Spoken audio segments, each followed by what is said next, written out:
Bonjour à tous et merci de nous rejoindre pour ce 6h30. De nouvelles nominations ont été faites au sein des armées et de la gendarmerie nationale. Elles ont été rendues publiques hier après-midi au palais présidentiel. Le communiqué relatif à ces nominations était lu par le secrétaire général de la présidence, Patrick Hachi. Le gouvernement continue de négocier avec les syndicats des fonctionnaires et agents de l'État. Le mercredi 25 janvier 2017, les deux parties se sont accordées sur la mise sur pied d'un comité technique mixte.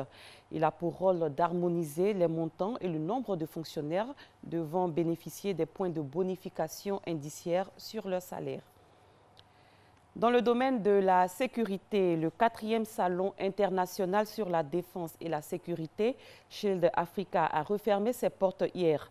Ce salon a vu la participation de plus de 130 exposants issus de 69 pays.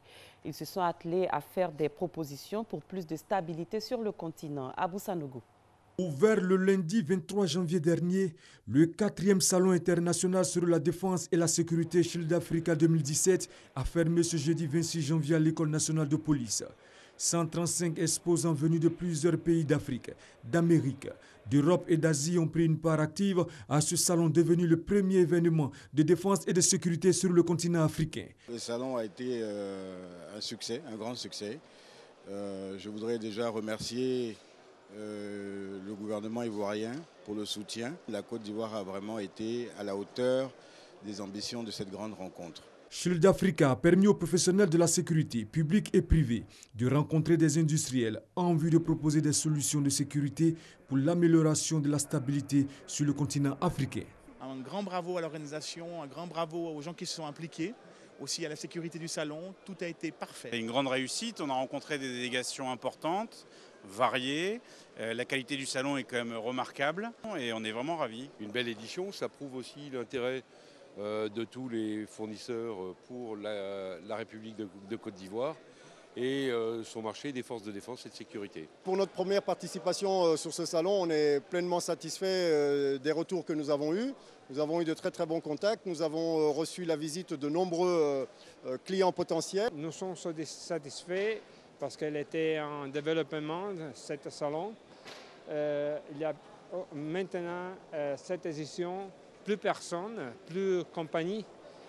Et j'espère qu'on fait mieux l'édition prochaine. Le Salon international Shield Africa a été précédé d'une conférence plénière. Il se tient au mois de janvier des années impaires à Abidjan. C'est parti depuis hier pour la semaine ivoirienne des douanes. Ce 26 janvier marquait aussi la journée internationale de la douane. À travers cette célébration, l'Organisation mondiale des douanes exhorte ses membres à l'utilisation de la technologie numérique dans les procédures douanières. Thème retenu, l'analyse des données au service d'une gestion efficace des frontières. Justine Seydjiki.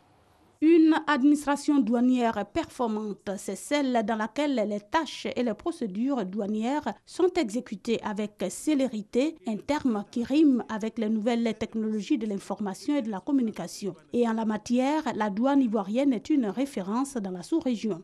Une administration qui se veut moderne, c'est une administration qui travaille avec l'informatique. L'administration des douanes de Côte d'Ivoire, pour nous, Organisation mondiale des douanes, est une référence, puisqu'elle assure le leadership dans la région Afrique occidentale et centrale en matière d'outils informatiques. Donc elle partage son expérience avec plusieurs administrations de notre région. Cependant, elle entend mieux faire. Nous avons aujourd'hui des plateformes qui fonctionnent bien entre la Direction générale des douanes et la Direction générale des impôts, entre la Direction générale des douanes et le Conseil du café cacao, entre la Direction générale des douanes et le port autonome d'Abidjan. Ce sont des plateformes d'échange de données, d'échange d'informations qui nous permettent d'être efficaces dans notre lutte contre la fraude. Nous sommes en train de travailler à l'interconnexion avec les pays de l'Interland. Vous savez que les pays de l'Interland, les pays frères du Burkina Faso et du Mali, utilisent le port d'Abidjan comme port de débarquement de leurs marchandises. À l'occasion donc de la traditionnelle célébration de la Journée internationale de la douane qui ouvre l'année de l'Organisation mondiale des douanes et la 3e édition de la Semaine des douanes ivoiriennes, les douaniers sont invités à plus de professionnalisme. J'invite les agents des douanes à beaucoup plus de professionnalisme, de responsabilité et de coopération avec les parties prenantes aux frontières dans l'entreprise de collecte et d'analyse des données. Instituée par les Nations Unies en 1953 et célébrée chaque 26 janvier, la Journée internationale de la douane encourage le travail des douaniers à travers le monde. Par ailleurs, des partenaires et des cadres de l'administration douanière ont été distingués pour avoir contribué au dynamisme des douanes ivoiriennes.